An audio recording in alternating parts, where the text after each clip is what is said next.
الحمد لله رب العالمين والصلاة والسلام على نبينا محمد وعلى آله وصحبه أجمعين أما بعد. Donc, comme je vous l'avais dit à la fin du cours dernier, on a terminé notre séminaire sur le livre Ya Talib al-Ilm, ô toi l'étudiant en sciences, de Cheikh As-Sadhan, Hafizahullah. Et du coup, j'aimerais clôturer ce séminaire sur une lecture istitla'iyya qui me rappelle ce que c'est que la lecture istitla'iyya. Allez, pour vous aider, c'est le troisième de lecture qui a ses avantages et ses bénéfices, contrairement à ce que vous croyez. Bravo Yacine. Ah non, c'est pas une lecture en groupe, non, c'est pas ça. La lecture superficielle. D'ailleurs, on va lire comme ça, en surface, une épître de Cheikh Abdurrahman As-Sa'di, rahmatullahi alayhi, relatif aux bonnes convenances de l'enseignant et de l'étudiant en sciences. Alors pour l'enseignant, on va aller très vite. Je vous rappelle que cette épître-là, on la développe le week-end. On a déjà passé un week-end, le week-end dernier, à l'étudier. Et on va la terminer, Inch'Allah, ce week-end-là. Si vous voulez y assister, vous êtes bien sûr les bienvenus. Les séminaires sont toujours, et comme d'habitude, gratuits pour ceux qui n'ont pas les moyens et ouverts à tous. Donc si vous voulez y assister, les identifiants adéquats se trouvent sur mes différents comptes sur les réseaux sociaux, de 11h de France à midi. Donc on va la survoler parce que vous vous doutez bien que cette épître qu'on étudie en 4 heures, en 4 cours d'une heure, on ne va pas pouvoir la faire encore une fois ici en une seule heure. C'est pour ça qu'on va vraiment la survoler pour en retirer la quintessence. Donc à chaque fois qu'il y aura un point, parce que vous allez voir qu'il y a des points de redondance, et c'est pour ça que je vous ai dit que ces deux séminaires-là se ressemblent un petit peu, même s'ils ne sont pas des copier-coller, mais forcément on va trouver des points de similitude, preuve que le cheikh Abdelaziz As-Sadhan n'a pas raconté n'importe quoi, puisque avant lui c'était le cheikh Abdurrahman As-Sa'di qui nous a donné ses conseils. Eh bien le premier conseil que le cheikh Abdurrahman As-Sa'di nous dit, parmi les parures de l'étudiant en sciences et de l'enseignant en sciences, il y a al-ikhlasun niyya, ou plutôt ikhlasun niyya. Alors qui me rappelle déjà ce que ça veut dire ikhlasun niyya. J'espère que là j'aurai 100% de bonnes réponses.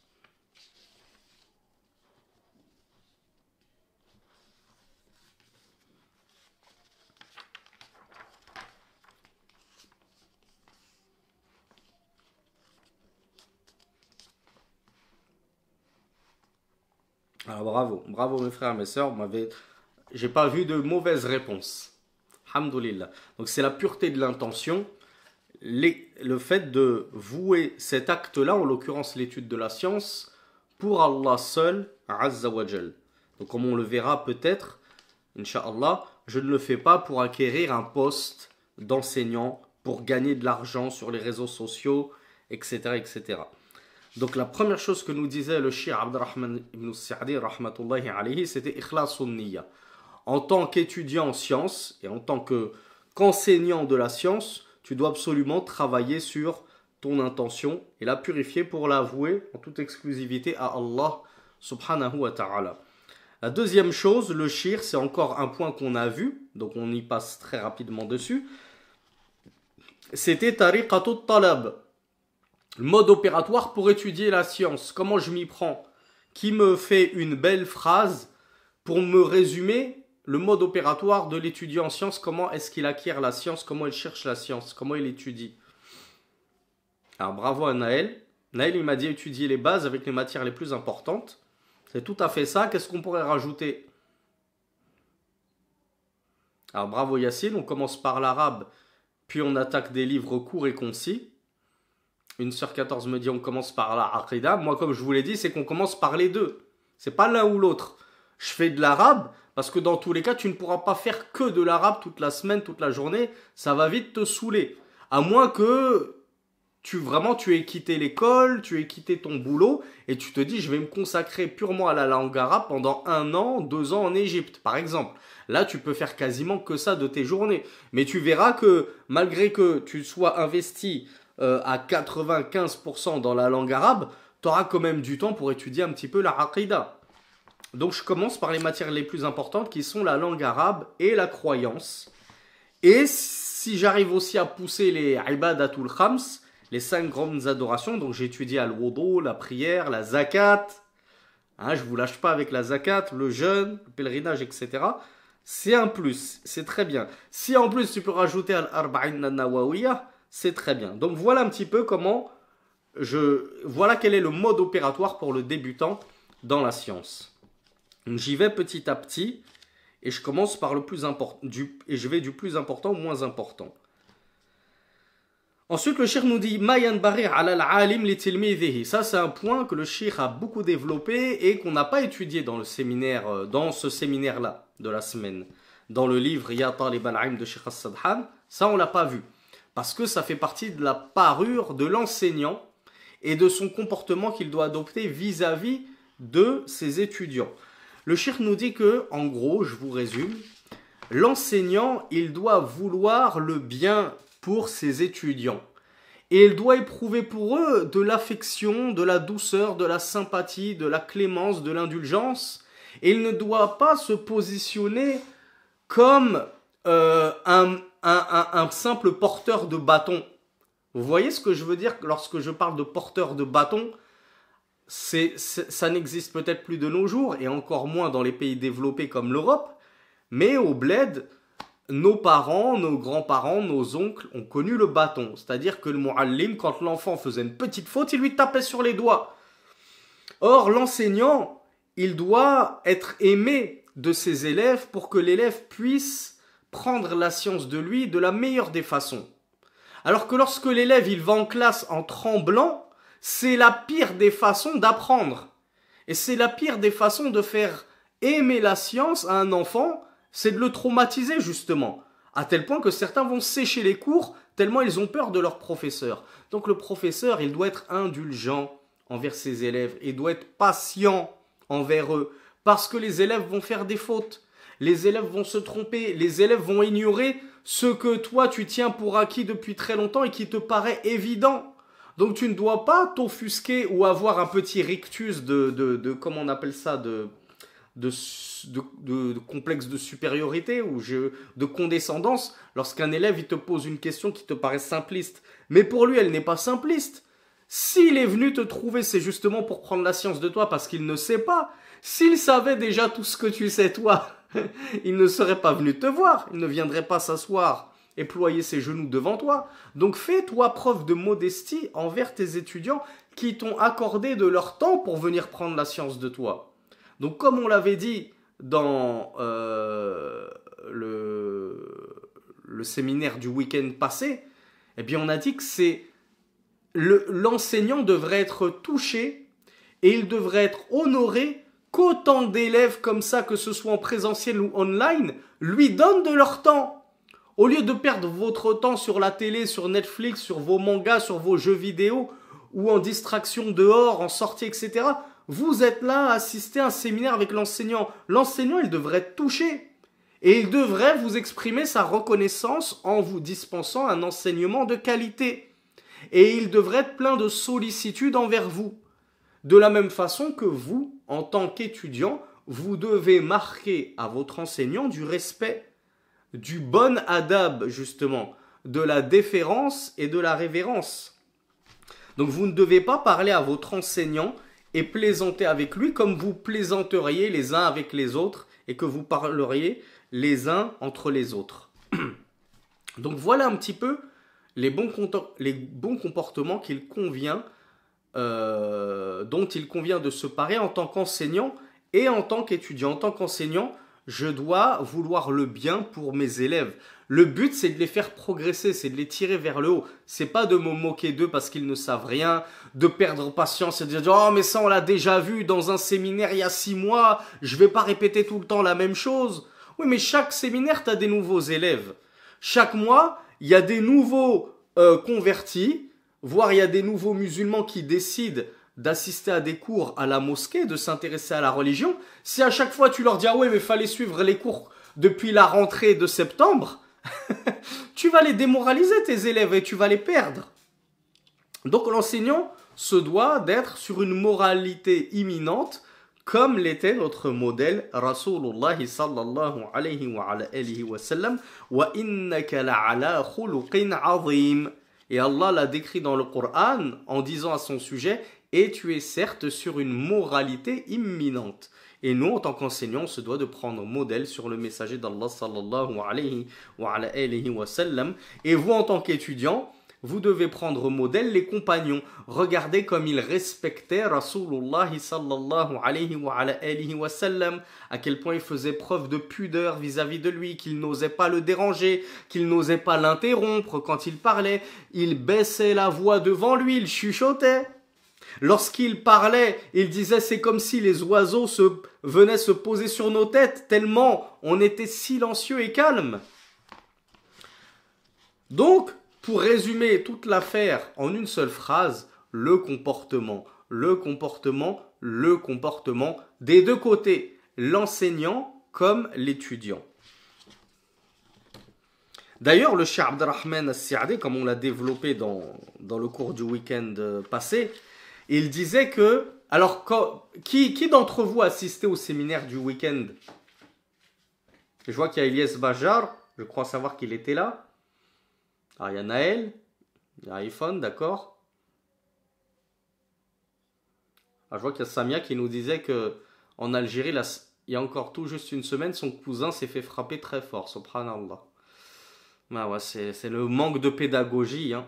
Certains pensent que les informations rentrent mieux avec une bonne baffe, voire même une grosse claque sur le visage. Est-ce que Rasulullah sallallahu alayhi wa sallam a déjà levé la main sur l'un de ses compagnons?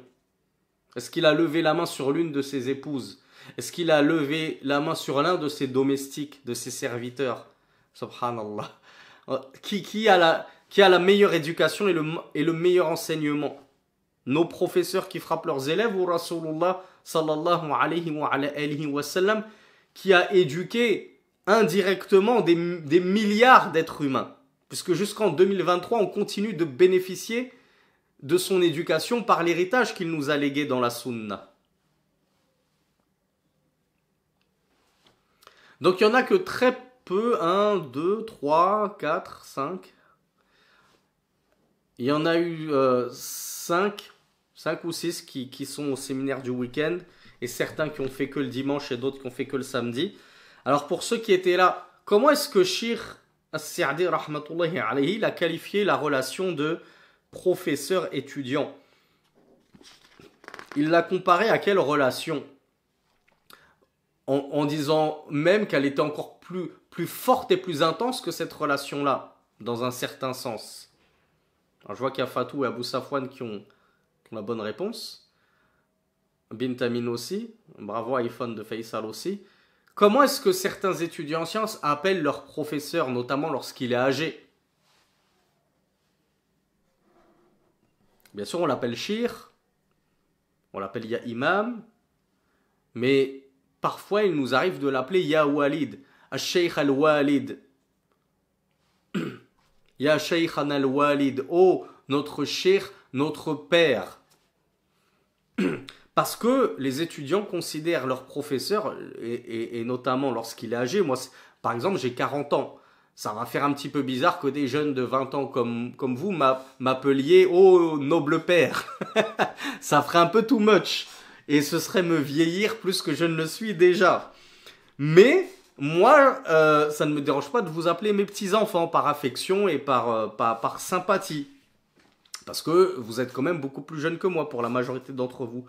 Mais lorsque le shir a carrément dépassé les 50 ans, 60 ans, 70 ans, imaginez-vous shir Al-Fawzan, je crois qu'il a 86 ans actuellement. Faudrait que j'ai pas la mise à jour, mais je crois qu'il est dans les 86-88. C'est plus notre père, c'est notre grand-père. Il y a une soeur qui nous dit qu'il a 94 ans visiblement.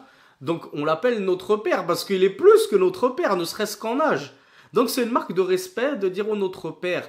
Et c'est aussi parce que on le considère comme un père spirituel qui nous a tout appris de la religion. Notre père biologique, il nous a appris la culture. Mon papa, il m'a appris la culture arabe, culture maghrébine, avec tout ce qu'elle comporte de nobles, comment on appelle ça, de nobles caractères. Pareil pour nos amis africains subsahariens. On a des valeurs en Afrique qu'on ne rencontre pas en Europe. Et puis pareil pour nos amis convertis français. Leur papa, leur maman leur ont inculqué les bonnes valeurs françaises. Car malgré tout, chez les Français, il y a quand même certaines valeurs comme la ponctualité, le respect des engagements, l'organisation, des choses comme ça, l'honnêteté. Donc, alhamdoulilah, nos parents, ils nous ont transmis des valeurs. Mais ça ne fait pas tout. La plupart de nos parents n'ont pas la science. Bien souvent, nous qui sommes même très jeunes, 20 ans, 21 ans, on a déjà plus de science que nos propres parents, qui ont 60 ans, 70 ans, parce que nos parents, pour une grande partie d'entre eux, n'ont jamais fait l'effort de chercher la science. Et nous, depuis qu'on a 16 ans, 17 ans, 18 ans ou 20 ans, on a cherché la science, on assiste à des séminaires, là, à cette heure-là très, très tardive du soir, pendant que peut-être que notre papa, il est au travail encore à cette heure-là pour essayer de nous faire vivre. Donc c'est pas toujours de leur faute, on essaye de leur trouver des excuses. Mais quoi qu'il en soit, les savants, ce sont eux qui nous ont parfois plus éduqués que nos parents, parce que l'éducation la plus importante et fondamentale, c'est d'abord l'éducation religieuse. Elle prime sur l'éducation des valeurs. Pourquoi ? Parce que quand tes parents te transmettent des valeurs, c'est une très très bonne chose, je ne dis pas le contraire. Mais lorsque le shir te transmet la religion, il te transmet en même temps les valeurs de l'islam. Parce que vous savez qu'il y a certaines valeurs, et je vais parler que des valeurs maghrébo-africaines, parce que c'est les seules que je connais, je ne vais pas commencer à parler des valeurs de nos amis turcs, ou indo-pakistanais, ou comoriens, parce que je connais très peu leur culture. Mais chez nous, nous avons certaines valeurs issues de nos cultures et traditions qui n'ont rien à voir avec l'islam. Parfois même, elles sont en opposition frontale avec l'islam. Donc parfois, mon père, il va me transmettre une valeur à laquelle il est très attaché parce que c'est comme ça, chez nous, ça marche comme ça. Et quand j'étudie l'islam avec mon cheikh, je découvre qu'en fait, l'islam, il s'oppose à cela. Et que ça, c'est une très mauvaise valeur. Comme al-asabiyya, le patriotisme exacerbé, au point que le Marocain finisse par être raciste de l'Algérien, et vice-versa, et que le blanc soit raciste du noir et le noir raciste du blanc, etc., etc., ça n'existe pas en islam. Malheureusement, on a certains comportements tribus qui se transmettent de père en fils comme étant un héritage de bonnes valeurs, subhanallah. Alors que le shir, lorsqu'il va m'enseigner l'islam, il ne va me transmettre que des bonnes valeurs. Il ne va pas me transmettre des valeurs corrompues qui s'opposent à l'islam. Voilà pourquoi l'enseignement du shir est encore plus précieux que le propre enseignement de nos parents. Et voilà pourquoi on les considère un petit peu comme nos pères spirituels. Et pourquoi eux, les shirs, nous considèrent aussi comme leurs fils et leurs filles spirituelles et leurs enfants spirituels, à qui ils ont la lourde charge et la lourde responsabilité de transmettre la religion et les bonnes valeurs de l'islam. Alors il y a iPhone de Faisal qui me dit qu'il trouve que c'est une généralité. Je ne sais pas s'il parle du racisme, mais non. Alhamdoulilah, Faisal, non, tous les, que ce soit maghrébins, africains en général, ou indo-pakistanais, c'est pas une généralité le racisme chez ces peuples-là. Au contraire. Alhamdoulilah, c'est une petite partie. Nul n'est parfait. Dans toutes les communautés, il y a des mauvais éléments, forcément.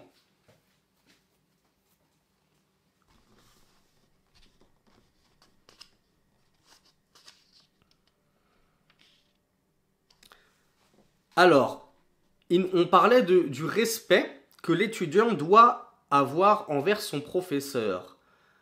Lorsque le professeur, il se trompe, ça existe un professeur qui se trompe? Ou à partir du moment où il a osé se tromper, le rustre, il perd son titre de professeur, on prend plus la science de lui, on met en garde contre lui, et il a pu à écouter parce qu'il s'est trompé.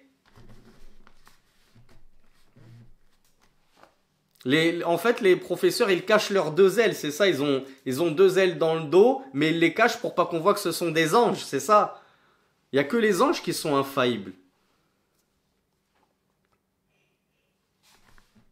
À partir du moment où tu fais partie des Banu Adam, des êtres humains, tu te tromperas un jour ou l'autre, même si tu es un professeur, même si tu es Cheikh Saleh Al Fawzan, tu ne seras pas, comment dire, immunisé contre l'erreur. Donc quand son professeur, il fait une faute, quel est le rôle de l'élève? Est-ce que son rôle c'est bien sûr si l'élève a remarqué la faute. Je dis, bien sûr on parle d'un élève qui sait que c'est une faute.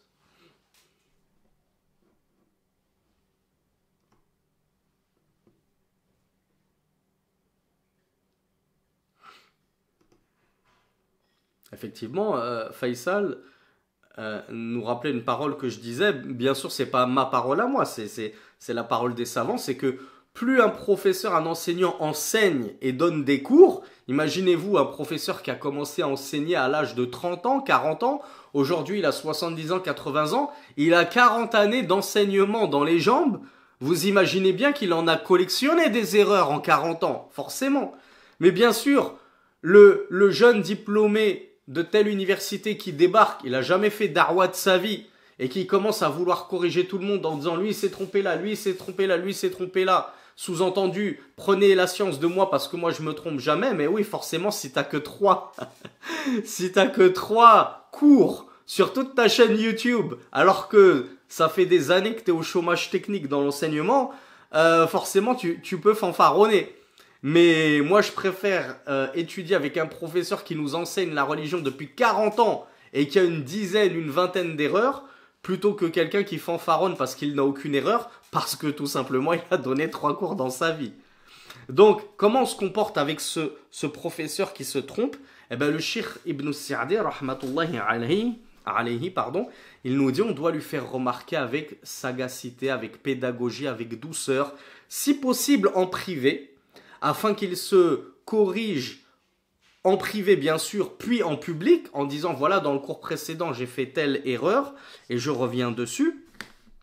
Et si on voit que l'erreur s'est énormément propagée sans que le shir, pour une raison donnée, par exemple il est mort ou quoi que ce soit, n'ait pu revenir sur son erreur, alors on pointe du doigt l'erreur et pas le shir. À votre avis, lorsque un shir de confiance qui est fiable, il fait partie des gens de la sunna et du groupe, tu vas afficher son nom en disant shir un tel il s'est trompé dans telle erreur. Et tu essayes de monter, si, comment on dit, j'ai oublié l'expression, tu remues ciel et terre à cause d'une erreur. Qu'est-ce que tu es en train de faire? Tu es en train de faire fuir les gens de ce shir plus qu'autre chose. Alors que c'est l'erreur que tu dois corriger, c'est pas le shir en lui-même. Le shir, c'est normal qu'il fasse des erreurs. Il n'est pas exempt de tomber dans l'erreur. Donc tu corriges l'erreur en disant, voilà, il y a une parole qui a été rapportée, cette parole, elle est fausse.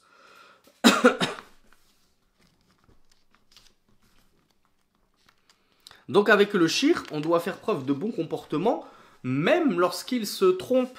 On doit lui montrer son erreur avec douceur, pédagogie, comme lui-même nous enseigne avec douceur et pédagogie. Voilà, il y a Adil qui nous résume tout avec cette jolie phrase où il nous dit on corrige en préservant son rang. C'est exactement ce que les savants nous disent. On préserve son honneur, sa dignité. On rappelle que c'est un noble shir qui a plein de qualités, etc., etc. Mais il n'en demeure pas moins un être humain qui est susceptible de se tromper. Voilà pourquoi nous trouvons certains savants, lorsqu'on les interroge sur d'autres savants, leur disant quel est l'état de un tel? Qu'est-ce que vous pensez de un tel? Ils disent Sheikhun Fadil, c'est un noble cheikh qui a fait ceci, qui a fait cela, on le recommande. Et comme tout être humain, il n'est pas infaillible, il peut lui arriver de se tromper. Et s'il se trompe, alors on ne doit pas le suivre dans l'erreur, etc. Ça, c'est pas injurier, c'est pas manquer de respect au shir. C'est juste être objectif et rappeler la vérité.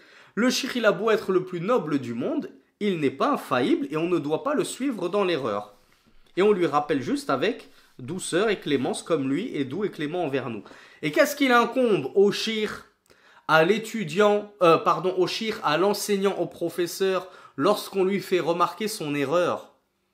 Et si je vous pose la question, c'est parce que comme on l'a vu dans le cours du week-end, les cours du week-end, Inch'Allah, on va tous être amenés à devenir des professeurs. J'espère qu'on sera tous le professeur d'enfants. de nos conjoints ou conjointes. Hein, il n'y a nul grief à ce que la femme enseigne à son mari si elle a plus de science que lui. On peut être professeur de nos parents et grands-parents, on peut être professeur d'un groupe d'amis. Eh bien, il m'est obligatoire, mes frères et mes sœurs, de revenir sur son erreur. C'est pas une option. Ah, mon élève, il m'a fait remarquer que je me suis trompé là. Bon, allez, c'est pas grave. On va faire semblant qu'on n'a rien vu et tout. Il vaut mieux pas que je revienne sur mon erreur parce que sinon, les 400 personnes qui me suivent là en séminaire, voire les 20 000, 30 000, 50 000, 100 000, 200 000, 2 millions de followers que j'ai, si je reviens publiquement sur cette erreur, qu'est-ce qu'ils vont penser de moi? Ils vont dire un tel, il se trompe tout le temps, on peut plus prendre la science de lui. Regardez comment Shaitan est en train de noyer à 20 000 lieues sous les mers certains enseignants et professeurs, en leur faisant croire que c'est une humiliation et une perte de pépettes. Hein, qui dit 2 millions de followers dit potentiellement beaucoup de pépettes qui vont me tomber dans les poches lorsque je vais leur lancer ma formation sur la prière à 500 €, etc. Ou mon institut Dini, où je vais m'associer avec tous ceux de mon espèce, et puis je vais faire payer 300 ou 400 € l'année. Donc si je montre à tous mes élèves publiquement dans une vidéo sur YouTube où je dis attention, je me suis trompé ici, ne me suivez pas dans cette erreur, eh ben je vais potentiellement perdre la moitié de mon audimat. Ils vont me dire, ah ben finalement, lui, il n'est pas sérieux, il n'est pas fiable, il vaut mieux qu'on aille voir ailleurs.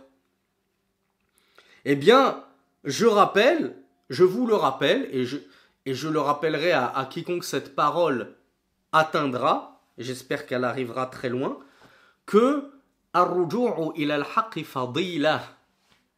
le retour à la vérité, c'est une fadila, c'est un honneur, c'est un mérite que seuls les véritables gens de science sincères ont le courage d'endosser.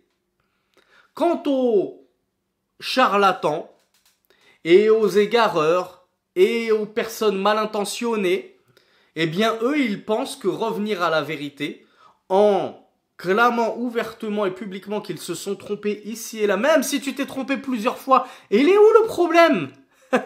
Est-ce qu'il y a un nombre bien défini d'erreurs à ne pas commettre au-dessus duquel, ça y est, tu es devenu, tu sors de l'islam, ou tu sors de la salafia, ou tu sors de je ne sais quoi. Cheikh Mohamed Bazmoul, Hafidhahullah, il nous a dit, le professeur, il se trompe, il revient à l'erreur, il se retrompe, il revient sur son erreur, il se retrompe, il revient sur son erreur. Il est où le problème? Il est où le problème à partir du moment où les erreurs ne sont pas trop fréquentes? Quand on compare sur 40 années de da'wa de ce cheikh, eh ben ouais, il a une dizaine, une vingtaine d'erreurs. C'est quoi 20 erreurs sur 40 années de da'wa? Elles sont où les balances? Elles sont où les balances correctes? Par contre, tu vois que le frère, à chaque cours, il fait une erreur, ou tous les 2 cours, il fait une erreur, tu te dis, ouais, bon, le frère, quand même, il vaudrait mieux qu'il mette sa da'wa en pause. Le professeur, il vaut mieux qu'il prenne des vacances, qu'il étudie correctement, et ensuite, il revient nous enseigner. Tu peux pas te permettre non plus à chaque cours de faire des erreurs. Tous les 2 cours, tu fais une erreur. Tous les 3 cours, tu fais une erreur. Comme nous l'a dit le Cheikh Fawzan, celui qui a justement trop d'erreurs qu'il les cumule, là, on comprend qu'il n'est pas apte. Il n'est pas apte à enseigner. Mais comment est-ce qu'on jauge ce qui est trop d'erreurs? Qu'est-ce que signifie cumuler les erreurs? Ben, il faut savoir joindre harmonieusement les 2 paroles, celle de Cheikh Fawzan et celle de Cheikh Mohamed Bazmoul. Eh bien, on regarde depuis combien de temps le frère il fait da'wa. Si le frère fait da'wa depuis 40 ans, comme notre oncle Chalabi, ben forcément qu'on va lui trouver des erreurs.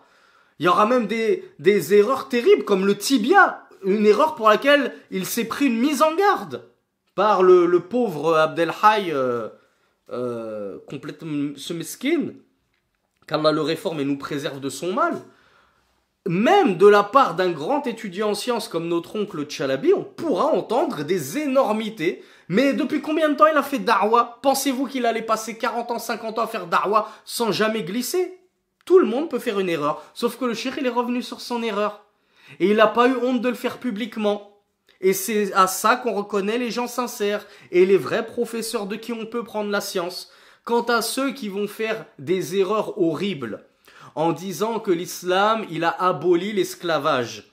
Et lorsque tout le monde lui fait remarquer, oh, mais qu'est-ce que tu racontes? Mais c'est faux, c'est entièrement faux.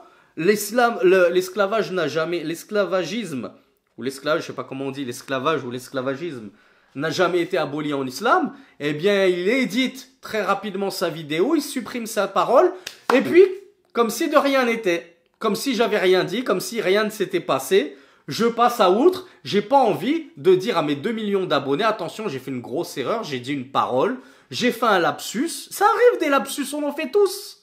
On en fait tous des lapsus. Le mouhim, c'est de les corriger, tout simplement. La chose, elle est très simple, elle est très facile. Mais lorsque le shaitan vient travailler sur ton ego, il vient te faire des wasawis, attention, tu vas te ridiculiser devant tous tes élèves en disant que tu t'es trompé, eh bien c'est là que tu t'enfonces toujours plus profondément sous terre. Et yawmal qiyamah, quand Allah va te dire, tu savais que tu as fait une faute, et tu l'as laissé se propager, et tu n'es pas revenu dessus, et tu l'as corrigé sans avertir les gens que tu avais fait cette faute-là, et donc tous ceux qui auront entendu cette faute-là ne sauront jamais que tu as édité ta vidéo par la suite, et que tu es revenu dessus, eh bien je crains pour une telle personne. Donc on en vient au point suivant, où le cheikh Abdurrahman ibn Sa'di nous dit, et ça vaut aussi bien pour le professeur que pour l'étudiant, on doit apprendre à dire Allahu A'lam. Ça veut dire quoi, mes frères et mes sœurs, Allahu A'lam?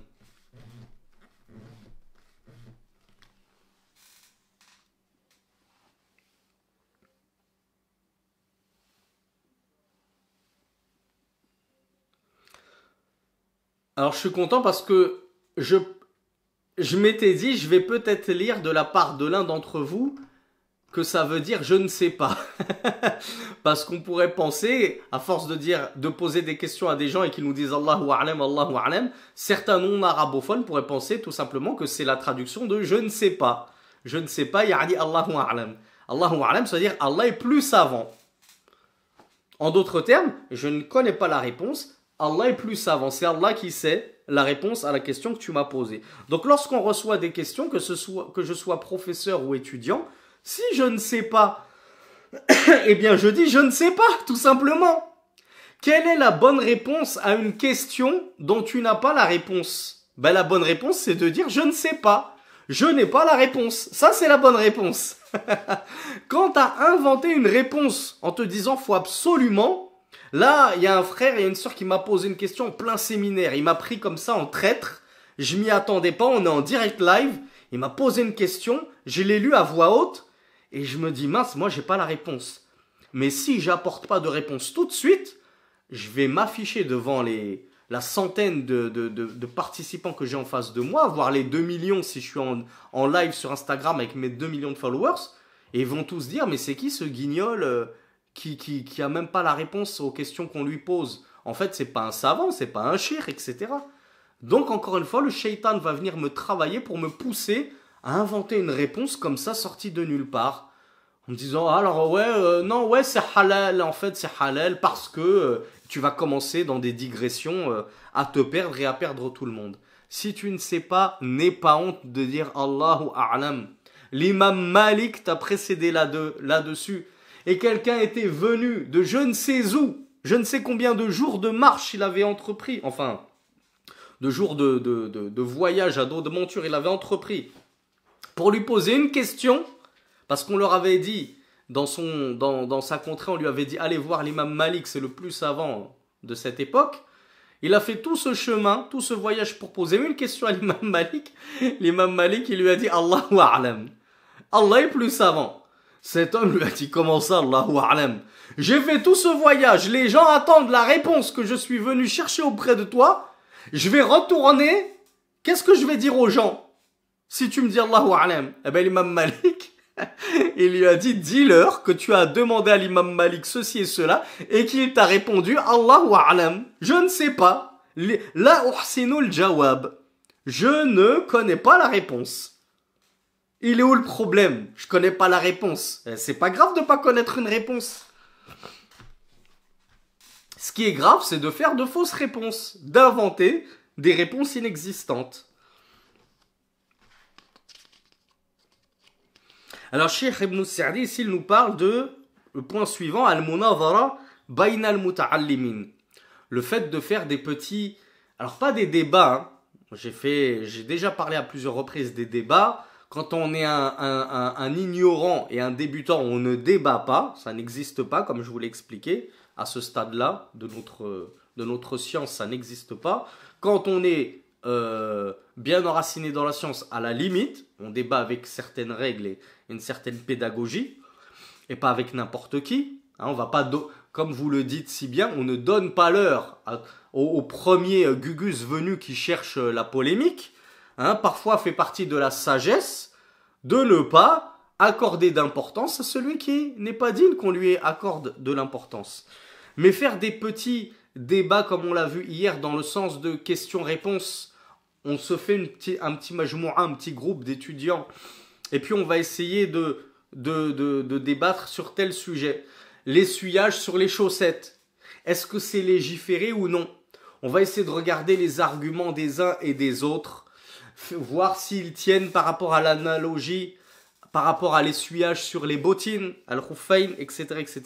Bien, le Cheikh Abdurrahman ibn Sa'di nous dit que cet échange de fawaïd, moi j'ai entendu tel shir dire ça, tel shir il a apporté telle preuve, tel dalil, etc. Ça peut être très bon et très profitable pour les étudiants en sciences. Point suivant, dhammu ta'assub. Savez-vous ce que c'est que at-ta'assub? En plus, on vient d'en parler très brièvement. Bravo Adil, bravo Hafiz. Alors, c'est pas s'énerver ici, c'est pas dans le sens de s'énerver.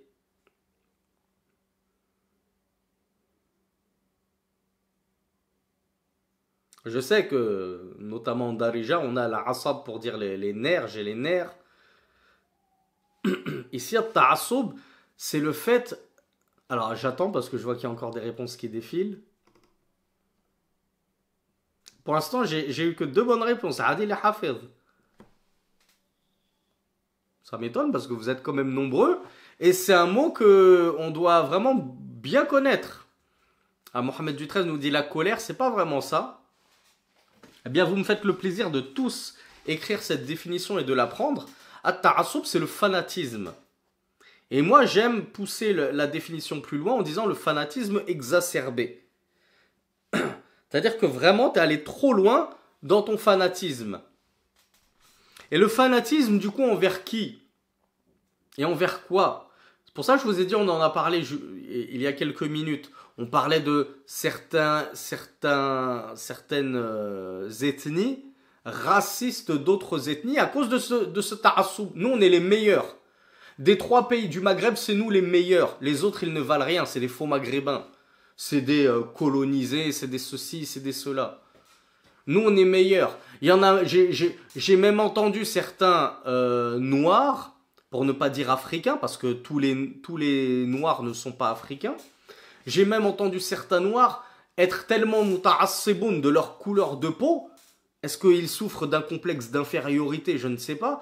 Aller jusqu'à inventer que Adam était noir et que Rasulullah sallallahu alayhi wa sallam, Muhammad était noir. Ils vont jusqu'à mentir sur les prophètes pour essayer de surmonter ce complexe d'infériorité qu'ils ont. Subhanallah. Et du coup, les noirs sont les meilleurs et les blancs sont des sous-races et vice-versa. Hein. Bon, bien sûr que les blancs, ils vont aussi les noirs sont des singes, ce sont des sous-races, ils n'ont été créés que pour servir les blancs, etc. Mais ça émane justement du ta'assub, le fanatisme. Et le fanatisme, il peut toucher plein de domaines. Ça peut être le fanatisme envers sa couleur de peau, envers son origine, donc sa race. Ça peut être envers les chouyours. Et c'est là, ça commence à nous concerner tout particulièrement. Le fanatisme envers les chouyours, le fanatisme envers les mazahib, les écoles juridiques. Donc on a des gens, comme on l'a vu, malheureusement, ça existe encore de nos jours. Il y a un fanatique du mazhab de l'imam Malik qui ne donnera jamais sa fille en mariage à un Hanbali. Et vice-versa, un fanatique de l'école Hanbalite qui ne donnera jamais sa fille en mariage à un Turc Hanafite. Non pas parce qu'il est turc, mais parce qu'il est Hanafite. Et il y en a un qui va dire non pas parce qu'il est Hanafite, mais parce qu'il est turc. Attention à ne pas mélanger racisme et endogamie. L'endogamie, c'est le fait d'avoir une préférence pour conserver, entre guillemets, la pureté de sa race, dans le sens, je préfère donner ma fille en mariage à quelqu'un de la même ethnie que moi, afin qu'on reste, qu'on garde cette lignée et cette ethnie pure, et qu'elle ne soit pas objet de métissage. À partir du moment où ceci n'émane pas de racisme, il n'y a pas de mal. Et ça existait déjà au temps des salafos salih, et ça a même été plébiscité par de nombreux savants. Donc si un Marocain, il préfère donner sa fille à une Marocaine, et qui veut pas qu'elle épouse un Algérien, non pas parce qu'il est raciste des Algériens, mais parce qu'il veut conserver la lignée marocaine, chérifienne, tout ce que tu veux, il n'y a pas de mal. Il n'y a pas de mal, au contraire. Mais là où je dis non, je veux pas de Turc, pas moyen que tu épouses un Turc, épouse un Noir, un Chinois, et même un Baptou converti si tu veux, mais jamais de Turc dans ma maison, là, c'est du racisme. On voit que c'est pas une question de pureté de la race, puisque tu es prêt à accueillir d'autres races chez toi. Donc on ferme la parenthèse pour ne pas déborder. Dhammut ta'assoub, c'est le fait que en tant qu'étudiant en sciences, voire même en tant que cheikh, professeur, tu ne dois pas t'encarcaner dans une seule école au point de fermer les yeux sur la vérité lorsqu'elle apparaît être contraire à ce sur quoi repose ton école.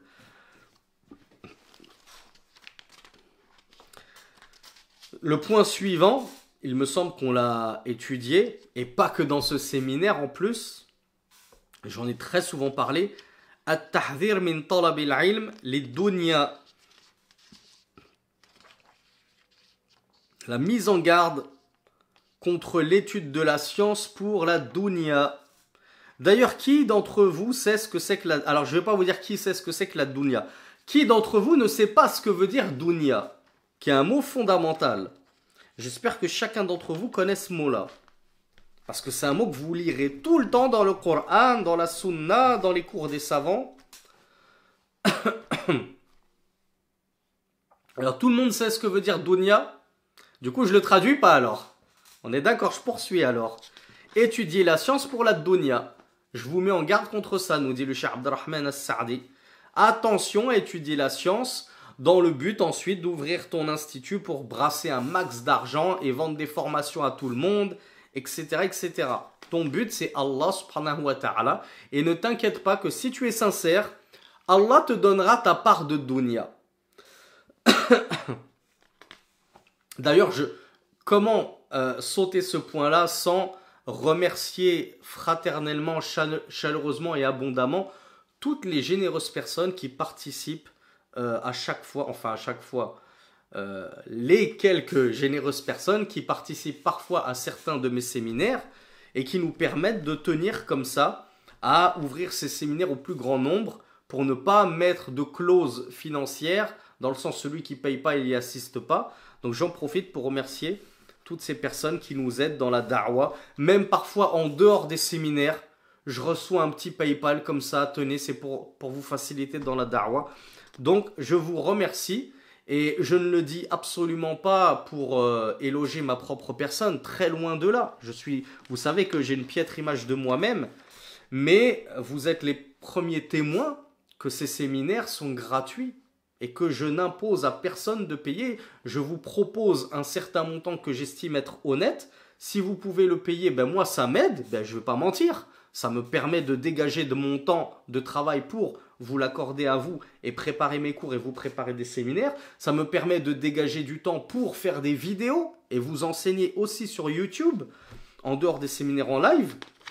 Du coup, si j'avais pas quelques personnes qui m'aidaient de temps à autre, pour moi, ce serait très compliqué de gagner ma vie là où je me trouve, où je n'ai plus aucune aide, il n'y a pas de CAF, il n'y a pas de sécurité sociale.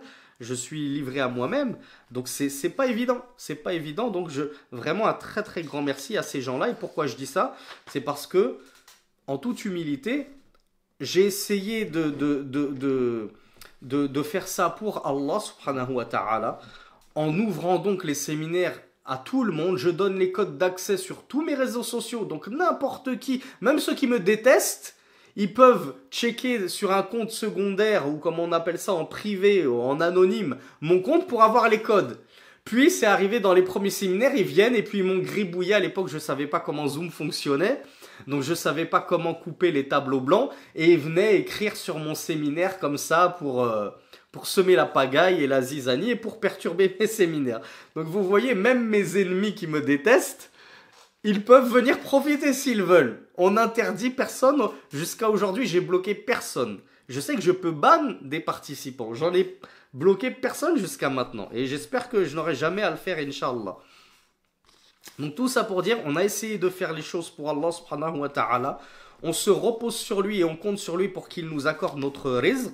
Eh bien, regardez, des fois, je ne m'attends à rien du tout. D'ailleurs, je n'enseigne pas. C'est une période où je me consacre à mon travail et je donne plus de séminaires parce que je manque de temps pour ça. Et boum, j'ai un petit PayPal, un petit Revolut qui tombe comme ça, un petit coup de pouce.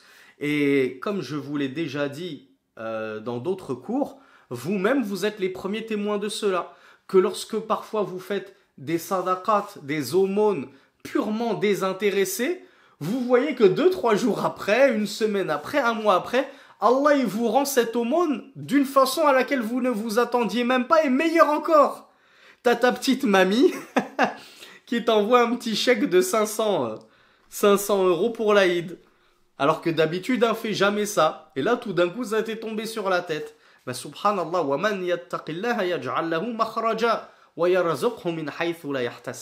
Et quiconque, je crois que c'est dans Surat At-Talaq ou Surat At-Tahrim, j'ai un petit doute, mais je crois que c'est Surat At-Talaq, le divorce. Et quiconque craint Allah, il lui offre une issue de secours et il pourvoira sa subsistance de là où il ne s'attend pas. Akhi Urti, tu as des difficultés dans le rizq, dans ta subsistance, tu as du mal à joindre les deux bouts, à payer les factures à la fin du mois, etc. Essaye de craindre Allah dans ta vie de tous les jours. Fais les choses pour Allah. Concrétise al-ikhlas, cette exclusivité de culte, que toutes tes adorations soient vouées entièrement à Allah. Fais les choses pour Allah. Ne crains pas les gens. Ne prête pas attention aux gens. Ne cherche pas à plaire aux gens. Cherche à plaire à Allah subhanahu wa ta'ala et tu verras à quel point il finira par t'ouvrir des portes là où tu t'y attendais le moins.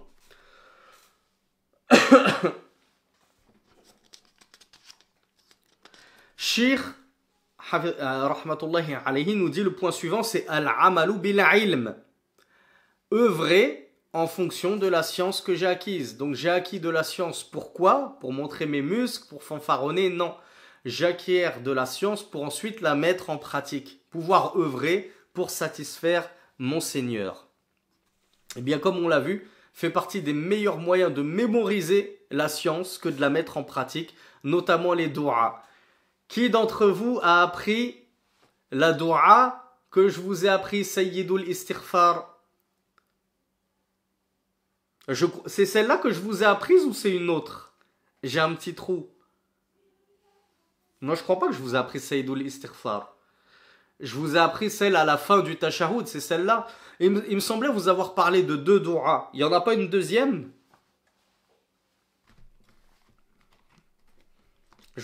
On a appris qu'une seule doua dans ce séminaire, c'est tout?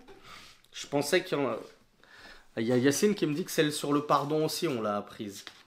Peut-être que Yassine y confond de séminaire, je ne sais pas. Parce que comme elle est un petit peu longue... Allahumma anta rabbi la ilaha illa ant khalaqtani wa ana abduk. Je pense pas que je voulais enseigner celle-là. Celle-là, je voulais enseigner sur TikTok. D'ailleurs, je l'ai même pas mis sur YouTube. Elle est juste sur TikTok.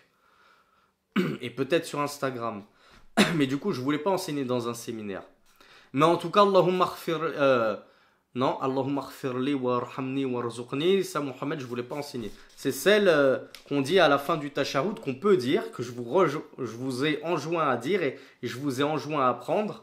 Allahumma a'inni ala dhikrika wa shukrika wa husni ibadatik. J'espère que vous l'avez tous appris, Inch'Allah, et que vous l'avez tous mis en pratique. Donc le point suivant, tariqatut ta'lim, le mode opératoire pour enseigner la science, eh bien de la même façon qu'on a vu comment l'étudiant doit procéder pour apprendre la science, on l'a vu très brièvement comment le professeur doit enseigner la science. Donc j'enseigne à mes élèves en fonction de leur niveau.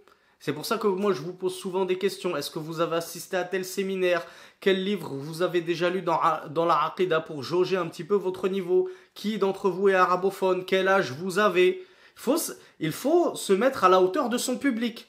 On n'enseigne pas à des jeunes de 16-25 ans comme on enseigne à des personnes âgées de 40-60 ans qui ont déjà de longues années dans la science à leurs pieds.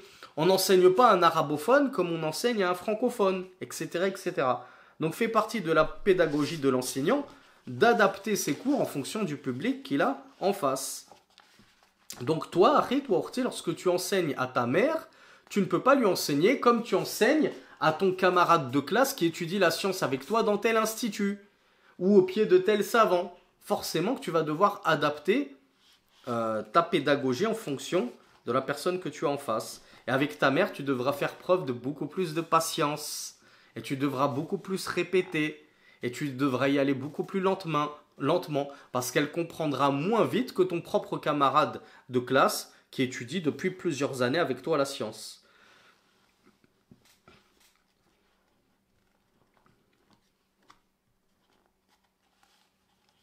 Le point suivant, Ta'ahud mahfuzat al-muta'allimin. Bien sûr, le Cheikh Ibn Sa'di nous dit ce que nous avons déjà étudié en détail, c'est le fait de réviser constamment ce que nous avons mémorisé. Donc, qu'est-ce qui passe en premier, la mémorisation ou la révision? Laquelle de ces deux nobles choses doit occuper la plupart de mon temps? La mémorisation ou bien la révision?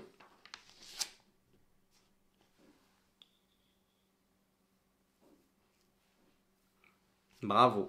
C'est la révision qui prime. Mieux vaut apprendre un peu et réviser beaucoup plutôt que d'apprendre beaucoup et réviser peu. Parce que tu verras que si tu ne révises pas beaucoup, eh bien ce beaucoup que tu as mémorisé, tu vas l'oublier. Donc, à quoi ça sert d'avoir perdu une semaine à mémoriser 10 pages du Coran si tu ne les as jamais révisées et que un mois après, tu as déjà tout oublié? Et que quand tu vas les relire, c'est comme si tu ne les avais jamais mémorisées, jamais apprises. Donc les révisions, c'est fondamental, mes frères et mes sœurs. D'ailleurs, même au collège-lycée, on nous poussait toujours à réviser nos leçons. Et nos professeurs nous disaient, voilà, pour lundi, vous avez telle leçon à réviser. Et c'est pas pour rien qu'on nous donnait des contrôles régulièrement durant l'année, pour justement nous forcer, nous pousser à sans arrêt réviser nos acquis. Et peut-être que lorsque je serai dans une situation un petit peu plus confortable professionnellement, financièrement, que je serai un peu plus stabilisé dans ma hijra, eh bien peut-être que on essaiera de lancer des petits quiz comme ça pour agrémenter les séminaires afin de vous pousser à réviser les cours. Et puis surtout, les quiz, ça fait beaucoup de bien. On l'avait vu avec le shir, on l'a vu avec le précédent livre là, qui était l'objet de notre séminaire. Le fait que le professeur pose des questions ou que les étudiants entre eux se posent des questions, quand j'ai pas la réponse ou quand j'ai la réponse, dans tous les cas, c'est profitable et bénéfique pour moi. Donc, Inch'Allah, moi, ça va me demander du temps de vous faire des quiz et de préparer tout ça et de corriger vos réponses, de corriger vos copies. C'est pour ça que je vous ai dit là, actuellement, je ne suis pas dans une situation suffisamment aisée pour pouvoir consacrer en plus du temps à cela. Mais Inch'Allah, faites-moi des doigts lorsque ça ira mieux. On essaiera de mettre ça en place et ça ne pourrait être que profitable pour vous, Inch'Allah. Le point suivant, les bonnes conduites du compagnonnage, de la camaraderie. Voilà, on va plutôt dire les bonnes conduites inhérentes à la camaraderie. C'est-à-dire que, quand je dis, il y a ce qui me demande pourquoi je dis, pourquoi est-ce que j'attends d'être bien dans ma hijra, parce que pour l'instant j'ai encore plein de papiers à faire, plein de démarches à faire, que mon logement est encore en bazar dans certaines pièces, vous n'en voyez que certaines, donc j'ai encore pas mal de soucis à régler, parce que c'est jamais évident de tout quitter comme ça du jour au lendemain. dans un pays qui n'est pas le tien, dont tu ne parles même pas la langue, moi vous savez que je n'ai que l'arabe littéraire. Bref, c'est pas le sujet du cours. Je suis pas non plus dans une situation de facilité. Mais alhamdoulilah, je suis pas non plus dans une situation de difficulté. Ne commencez pas à paniquer pour moi. Mais n'hésitez pas à me faire des doigts, c'est jamais de trop. Donc la camaraderie, le cheikh nous dit qu'elle est très importante dans le sens qu'on a vu qu'on devait avoir un bon comportement envers son professeur. Mais le cheikh Ibn Sa'di, rahmatullahi alayhi, nous apprend qu'il faut aussi avoir un bon comportement envers ses camarades de classe. À votre avis, pourquoi?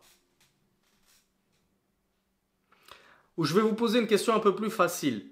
Pourquoi? Alors, je vais vous poser une double question. La première question, c'est qui prime entre le camarade de classe, et quand je dis classe, c'est classe religieuse, le camarade avec qui j'apprends le Coran, j'apprends le hadith, je prends des cours de fiqh, etc., qui prime entre lui et mon pote du foot ou mon pote du lycée?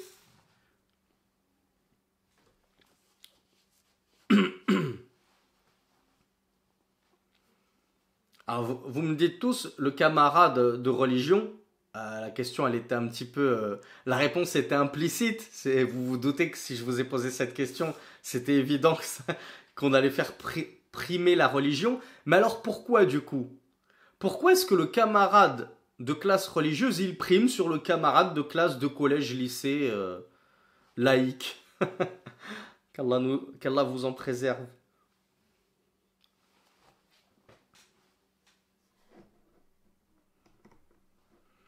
Alors il y a Elias qui me dit parce que grâce à lui on avance. Ben, j'aurais aimé que Elias pousse sa réponse un peu plus loin et qu'il m'explique qu'on avance dans quoi.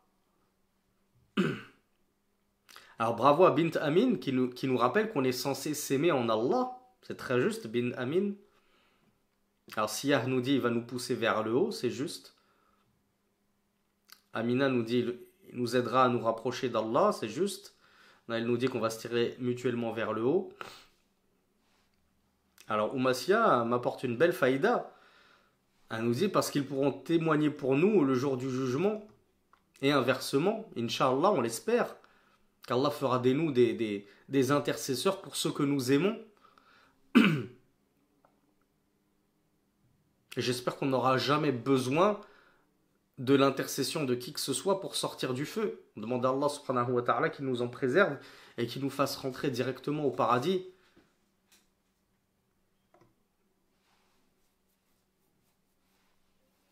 Alors bravo Naël qui nous dit que on fait ce qui est écrit dans la sourate Al-Asr. Wa tawasaw bil haqq wa tawasaw bis sabr. Donc Shaqib nous dit il nous apprend plus et il nous est plus utile dans le haqq.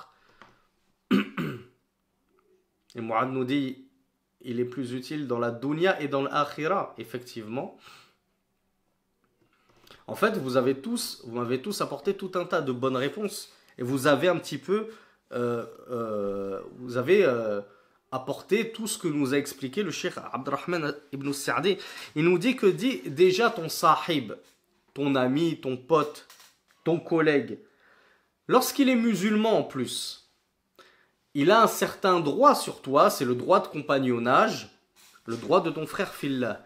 Mais lorsqu'en plus c'est un camarade dans la science, son droit il est encore plus important et plus prépondérant en vertu de tout ce que vous nous avez apporté. C'est quelqu'un qui va être là pour toi dans ta religion lorsque tu auras besoin de trouver des réponses à tes questions. Lorsque tu auras manqué un cours, il va te transmettre ses cours religieux. C'est pas je te transmets un cours de maths. Un cours de maths ça vaut rien. Un cours de littérature française, de philosophie au lycée ça vaut pépette. Mais un cours de fiqh, un cours de aqida, ça vaut son pesant d'or de hasanat. Donc c'est quelqu'un qui va être extrêmement bénéfique dans ton au-delà, bien sûr, et dans ta dunya. Et il va t'apporter tellement plus qu'un camarade de la vie mondaine, de la dunya. Donc voilà pourquoi il faut veiller, lorsque je me comporte bien avec mes camarades de classe au collège-lycée, à me comporter encore mieux, et avec bien plus grand adab, avec mes camarades qui étudient la science avec moi dans cet institut, ou à la mosquée avec ce shir. Et qu'est-ce qu'on voit tristement dans certains instituts? et dans certaines mosquées, des gens qui étudient avec le même professeur, et lorsqu'ils sortent, il n'y en a pas un qui calcule l'autre. Voire même, certains s'invectivent les uns les autres, ne se serrent pas la main les uns les autres, alors qu'on étudie tous avec le même professeur. Alors bien sûr, parfois, il peut y avoir des raisons justifiées et justifiables, mais parfois il y a beaucoup de rivalité et de jalousie. Ah, lui c'est le chouchou du professeur, c'est toujours lui qui a les bonnes réponses. Du coup, comme je suis jaloux que c'est le premier de la classe, ou plutôt le premier de la mosquée, eh ben lui je lui serre pas la main, je le regarde de travers quand il passe. Et ça, mes sœurs, ça vaut également pour vous, hein. Ne pensez pas qu'il n'y a que les frères qui sont concernés par cela. J'ai presque envie de dire, vous êtes les principales concernées, mes sœurs, malheureusement. Énormément de jalousie entre sœurs. Ah, elle porte le niqab, elle croit qu'elle est meilleure que nous parce qu'elle porte un niqab, etc. Elle prend des notes, elle se prend pour une super élève. C'est triste, c'est vraiment triste. Alors qu'on est censé justement avoir les meilleurs comportements entre nous qui sommes étudiants en sciences. Et on doit s'aimer pour Allah subhanahu wa ta'ala. Il doit y avoir une ukhuwah, une fraternité entre nous et une mahabba qui dépasse la fraternité qu'il y a entre nous et les autres musulmans, excusez-moi, lambda. C'est-à-dire les autres musulmans de la masse qui n'étudient pas la science. Si déjà ces musulmans de la masse qui n'étudient pas la science, ils ont un droit sur toi, c'est que tu les aimes en Allah, c'est que tu les respectes, c'est que tu te comportes bien envers eux. Que dire avec ton camarade de classe religieuse, subhanallah.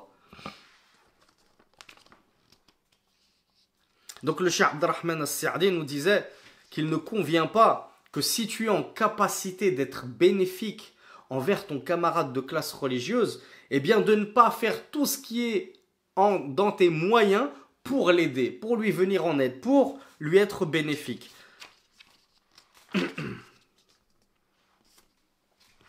Et la transition est toute trouvée, vous m'excuserez, on va peut-être déborder de 5 minutes, je suis désolé, je sais qu'il est très tard chez vous, mais ça reste quand même des points très importants qu'il a évoqués, j'aimerais finir en beauté ce séminaire, Inch'Allah. Madaru l'ishtighali bin nas. Les méfaits de s'occuper des gens. Je vous ai dit, la transition, elle est toute trouvée. Certains camarades de classe qui, à la sortie de la mosquée, vont parler les uns sur les autres. Et regarde lui comment il s'est habillé pour venir au dars. Et regarde un tel, qu'est-ce qu'il a fait. Et regarde une telle, qu'est-ce qu'il a fait. Le cheikh Abdurrahman ibn Sa'di nous dit وَلْيَحْذَرُوا مِنَ الْاشْتِغَالِ بِالنَّاسِ وَالتَّفْتِيشِ عَنْ أَحْوَالِهِمْ وَالْعَيْبِ لَهُمْ فَإِنَّ ذَلِكَ إِثْمٌ حَاضِرٌ وَالْمَعْصِيَةُ مِنْ أَهْلِ الْعِلْمِ أَعْظَمُ مِنْهَا مِنْ غَيْرِهِمْ. Il nous dit, prenez garde au fait de vous occuper des gens, à chercher comment on appelle ça, dans les poubelles, si je puis dire, c'est-à-dire chercher ce qu'il y a de mauvais en eux, chercher leurs défauts, juste pour pouvoir les afficher. Quand tu es incapable de t'élever par rapport à un camarade de classe, parce qu'il est plus fort que toi dans la science, il est plus savant que toi, il a un meilleur comportement, quel est le meilleur moyen pour le rabaisser? Eh ben, c'est d'aller chercher dans son passé, dans sa vie privée. Ah, mais attends, lui, je l'ai vu au centre commercial. Je l'ai vu avec une fille au centre commercial. Regardez comment il fait le premier de la classe à la mosquée, il joue le pieux, il nous donne des conseils, mais je l'ai vu avec une fille au centre commercial. Harry, qui te dit que c'était pas sa sœur? Subhanallah. Qui te dit que c'est pas sa demi-sœur? Ouais, je l'ai jamais vue, moi, cette fille. Je suis déjà allé plein de fois chez lui, je l'ai jamais vue, cette fille. Donc ça peut pas être sa sœur. Qui te dit que c'est pas sa demi-sœur qui habite à 600 km et qui est venue visiter son frère, son demi-frère? Donc attention à vous occuper des gens, à essayer de faire tomber les gens. Très récemment, j'ai vu sur les réseaux sociaux un prédicateur qui certes n'est pas très connu, mais du peu qu'il m'est apparu de lui, parce que je ne me préoccupe pas de tous les prédicateurs du net, contrairement à ce qu'on croit, mais il y en a, leur cas est tellement évident que ça saute aux yeux. Lui, par contre, je le connais très peu, et je vais taire son nom pour justement Asturuhu, je vais cacher ses défauts. Eh bien, comme visiblement il aurait exposé les méfaits des manifestations pour la Palestine, des choses comme ça, Et ce prédicateur, du peu qu'il m'est apparu de lui, il fait partie des gens de la Sunna et du groupe. Donc c'est quelqu'un qui est, Inch'Allah, sur le droit chemin, et c'est Allah qui connaît son véritable cas. Donc je ne lui fais ni d'éloge, ni je ne l'enfonce ou quoi que ce soit. Eh bien, il y a des gens qui n'ont pas apprécié ces récentes prises de position par rapport aux manifestations pour la Palestine. Eh bien, qu'est-ce qu'ils sont allés faire, à votre avis, pour essayer de décrédibiliser ces propos? Qu'est-ce qu'on fait quand on n'arrive pas à décrédibiliser des propos véridiques qui sont en notre défaveur? Ça s'appelle une attaque ad hominem. Savez-vous ce que c'est? Eh bien, c'est à défaut d'être capable de décrédibiliser tes arguments et ton argumentation, ben je vais décrédibiliser ta personne tout entière. Comme ça, j'ai pas besoin de chercher à réfuter tes arguments. Je vais me moquer de ta personne et essayer de la décrédibiliser. Comme ça, on te met à la poubelle tout entier. Et j'ai pas besoin d'essayer de démonter un par un tes arguments parce que je ne suis pas en mesure de le faire, puisqu'en réalité, c'est toi qui détiens la vérité. Et moi, je suis sur le faux et sur l'erreur. Donc, qu'est-ce qu'ils sont allés faire sur lui, Meskin? Ils sont allés fouiller dans un compte secondaire qu'il avait et qu'il a visé, et dans lesquels on voit des vidéos de lui où il fait du cheval, où visiblement il est abonné à certaines sœurs, des choses comme ça. Et visiblement, d'après ce qu'il m'est apparu, c'est qu'il s'était repenti de ça, il a tout effacé sur son compte principal. Mais apparemment, il aurait eu un compte secondaire dans lequel, voilà, il y a certaines choses, et ils sont allés zoomer sur des photos pour montrer qu'il portait des bracelets, etc., etc. Et dans les vidéos où on le voit, ben, il y a un fond sonore, il y a de la musique en fond. Donc ils sont allés dire, regardez, c'est lui, l'étudiant en sciences, qui met de la musique sur ses vidéos et qui porte des bracelets et qui est abonné à des filles mutabarrijat, etc., etc. Ça, c'est absolument interdit. À partir du moment où, j'ai envie de dire, un être humain, on n'est même plus dans le cadre du prédicateur, du cheikh, du savant, même de ton frère fillet, un être humain se repent d'une faute. Il fait mea culpa, il revient sur ses erreurs et il supprime tout. Tu n'as pas le droit, toi, de revenir plusieurs mois, voire plusieurs années après, pour remettre au grand jour ses méfaits et ses fautes. Vous imaginez si tous ceux d'entre nous qui avaient forniqué par le passé, qui avaient consommé de l'alcool, qui avaient consommé de la cigarette, de la chicha, qui avaient volé, si maintenant on s'est rangé, on est toujours au premier rang à la mosquée. Moi, je suis une sœur, je porte le djilbab, je suis un frère, je porte la barbe, je prends des cours, des séminaires, etc. Et du jour au lendemain, j'ai quelqu'un qui a une dent contre moi et qui me connaît depuis longtemps. Et il vient montrer à tout le monde un screen ou une photo de l'époque où on était à la chicha, lui et moi. Et ils disent, regardez, celui-là, il se prend pour un pieux. Il y a encore quelques années, il fumait des chichas avec moi. Et maintenant, il veut se donner une bonne conduite. Subhanallah, mais qui es-tu, Akhi? Qui es-tu pour fouiller comme ça dans les poubelles des gens? Et comme l'a dit l'imam Ibn al-Qayyim, ça c'est le minhaj des porcs. C'est le minhaj, c'est la voix des porcs, ceux qui ne retiennent que le mal de toi et qui n'acceptent pas de toi le bien, qui n'acceptent pas de toi le repentir, comme si le repentir dépendait de leur acceptation à eux. Que tu l'acceptes ou pas, c'est le dernier de nos soucis, nous n'en avons cure. C'est Allah qui accepte le repentir, c'est pas toi. Donc laisse les gens et leur passer. Et malheureusement, entre étudiants en sciences, il y a cette rivalité malsaine entre certains dont le shaitan a corrompu les cœurs et noirci les cœurs, et qui, comme ils n'arrivent pas à réfuter tel prédicateur, tel imam, tel étudiant en sciences, eh bien ils vont s'attaquer à sa propre personne. Donc le shir Ibn Sa'di rahmatullahi alayhi nous dit qu'il nous met en garde parce que certes les pires des péchés sont les péchés qui émanent des personnes de science. Donc toi qui te prends pour un étudiant en sciences et puis ensuite qui va tomber dans le péché gravissime qu'est la diffamation, la calomnie, jeter des accusations infondées ou aller salir la réputation de ton frère en islam. Et pire encore, lorsque c'est en plus un frère dans la da'wa, mais c'est un péché capital que tu es en train d'endosser. Tu es en train de te causer du tort à toi-même en pensant nuire à la personne dont tu jalouses la da'wa. On passe au second point, al-qana'atu bil yasir. Le fait de se contenter de peu. Et je vous ai déjà parlé de mon expérience personnelle, je ne vais pas revenir dessus, mais les meilleures années de ma vie dans lesquelles j'étais dans lesquelles je me sentais le mieux dans mon talab ilm, dans ma mémorisation du Coran, dans mes adorations, c'était les premières années où j'avais pas un rond en Égypte.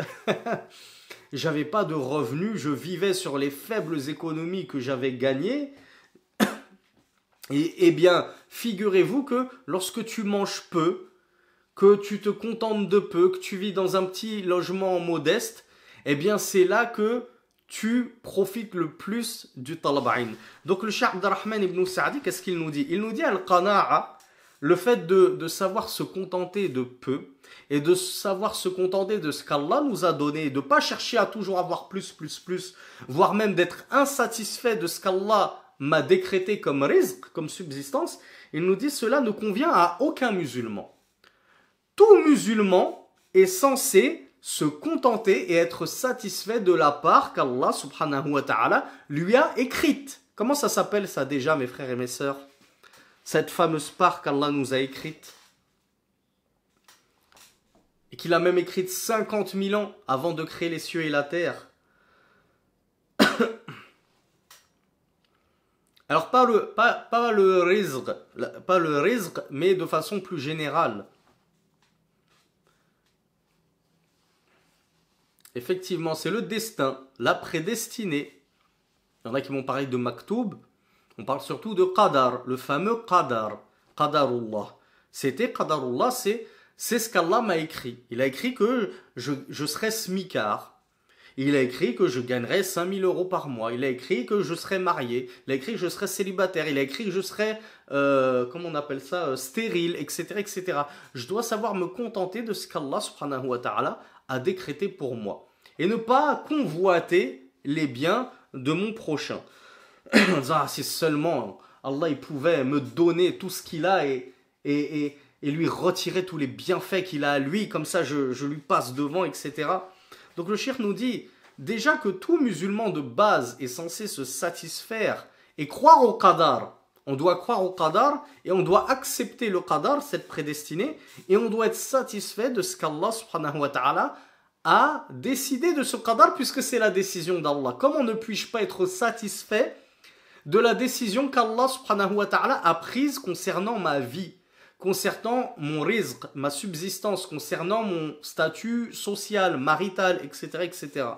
Mais alors que dire lorsque je suis un étudiant en sciences, lorsque je suis un enseignant religieux, lorsque je suis un savant, je suis encore plus censé mener une vie, pas d'ascétisme forcément, ça c'est le plus haut niveau, et on ne va pas tous vous demander d'atteindre un tel niveau d'ascétisme, mais au moins un niveau de satisfaction globale si vous vivez dans le peu, entre guillemets. Soyez content de ce que vous avez parce que, comme on le dit toujours, il y a toujours pire que toi. Toi, tu trouves que tu as peu, mais tu touches déjà 1 000 € par mois d'allocation familiale parce que tu as 4 enfants ou 3 enfants, je ne sais pas combien sont les allocs maintenant. Tu as 3 enfants, rien qu'avec tes 3 enfants, tu touches 1 000 €. Ça se trouve, tu touches même le RSA avec. Tu as 1 400 € par mois qui te tombent sans rien faire. Limite, tu n'as même pas besoin de travailler à côté. Il y a des frères qui bossent du matin au soir dans certains pays et qui ne touchent même pas la moitié de ce que tu as. Donc comment est-ce que tu peux dire « Ah, quelle vie, quelle misère, je vis dans la misère, etc. » Regarde toujours ceux qui sont en bas de toi dans la dunya. Et concernant l'étude de la science, comme on l'a vu, regarde toujours ceux qui sont au-dessus de toi. Donc apprends à te contenter du peu et tu verras que ça t'aidera énormément dans ton étude de la science, dans ta mémorisation. Et moi, je vous le dis, c'était mes plus belles années. C'était des années de pauvreté, mais c'était mes meilleures années en termes d'étude de la science. Parce que comme nous le dit le Cheikh Saadi, rahmatullahi alayhi, quand tu as peu, tu es peu préoccupé par ce peu. Tandis que quand tu as beaucoup de choses, tu as 2 femmes, tu as 3 femmes à entretenir, Tu cours à droite et à gauche pour mettre du pain dans leur bouche. T'as 3 enfants de chaque femme, t'as toute une équipe de foot à toi tout seul. Ben t'es préoccupé par leur situation. Donc tu cours après la dunya et tu délaisses un petit peu le talab ilm, l'étude de la science. Quand t'as plusieurs voitures, t'es dans le business de voitures, t'es toujours en train de penser à faire la révision de telle voiture, à faire la vidange de celle-là, à faire les réparations, à l'assurance, est-ce qu'on t'a bien payé ta location sur, je sais plus comment ça s'appelle, les nouveaux trucs de voiture où on la laisse dans un parking et puis il y a un code et puis ça se déverrouille à distance, des trucs comme ça. Plus tu auras et tu courras après la dunya et plus tu seras préoccupé par cette dunya. Alors que celui qui n'a rien, il n'a pas de voiture, il n'a pas de femme, il n'a pas d'enfant, il n'a pas d'argent. Vous voulez qu'il soit préoccupé par quoi? Si ce n'est son livre à apprendre chaque jour. Moi, chaque jour, j'ai une page du Coran à apprendre. Chaque jour, j'ai un hadith à apprendre. J'ai rien qui me distrait. À partir du moment où j'ai dit je suis satisfait de ce peu. Maintenant, bien sûr, si tu n'es pas satisfait par ce peu et que tu penses toujours à ce que les autres ont et que toi tu n'as pas, ben oui, bien sûr, ça va pas t'aider dans ton talab ilm, ça va te freiner. Mais à partir du moment où le frère se dit tout est qadarullah, tout est la prédestinée d'Allah. Je me marierai et je rencontrerai ma femme quand Allah me l'aura décrété. Et j'aurai des enfants quand Allah me l'aura décrété. Et j'aurai une rentrée d'argent quand Allah me l'aura décrété. Pourquoi je vais m'inquiéter à ce sujet-là? J'ai juste à, comme on dit, faire les causes. Faut jamais délaisser les causes. J'ai juste à faire les causes et je continue mon talab ilm en toute quiétude, le cœur léger et apaisé. Alhamdoulilah, je suis satisfait de ne pas avoir beaucoup, mais c'est pas grave. J'ai déjà un repas par jour, c'est déjà bien. Il y en a qui n'ont même pas un repas par jour. Alhamdoulilah, si j'ai un repas par jour, j'arrive à manger de la viande 2-3 fois dans la semaine. Alhamdoulilah, c'est énorme. Certains ne mangent pas de viande pendant 1 mois. Alhamdoulilah, celui qui pense comme ça, que pensez-vous de son talab ilm? Ça, il va apprendre très très vite. Et Allah va lui mettre une baraka, Inch'Allah, dans son étude de la science. Point suivant, et c'est le dernier, bathul ilm, propager la science. Donc il nous rappelle pour conclure comment on appelle ça là, comment les savants de manière métaphorique ont qualifié le partage de la science. Je vous avais déjà demandé la semaine dernière, vous étiez nombreux à sécher. Bravo Bint Amin. Ah oui, ça s'appelle da'wa Samia, mais plus que la da'wa, comment ils ont appelé ce devoir de partage de la science? Bravo Nora. Alors oui, Elias, il nous parle de sadaqa jariya, mais ils l'ont surtout appelé zakat. C'est-à-dire zakat ou l'ilm. Est-ce qu'il faut qu'on continue le cours sur la zakat qu'on a fait il y a 2 jours? Zakat ou l'ilm, l'aumône de la science que je dois sortir pour purifier ma science et la faire croître. Je vous rappelle que c'est ça la définition de zakat, ça veut dire faire croître. Eh bien, pour faire croître ma science, je dois en sortir la zakat. Comme lorsque je veux faire croître mes biens, je dois en sortir la zakat. Eh bien, c'est quoi la zakat sur la science? C'est le fait de la partager, de la diffuser. Donc, lorsque j'ai appris quelque chose et que je maîtrise cette chose-là, je la partage à mon entourage, à mon niveau, sans outrepasser mon niveau, sans rajouter des choses de ma propre tête. Mais je joue les perroquets. J'ai entendu mon professeur, j'ai entendu mon cheikh dire ceci. Je vous répète ce que j'ai entendu. هذا والله أعلم سبحانك اللهم وبحمدك أشهد أن لا إله إلا أنت أستغفرك وأتوب إليك. Je vous accorde exceptionnellement des questions-réponses jusqu'à 22h parce qu'on en a déjà traité énormément. J'espère qu'il n'en restera pas beaucoup, Inch'Allah.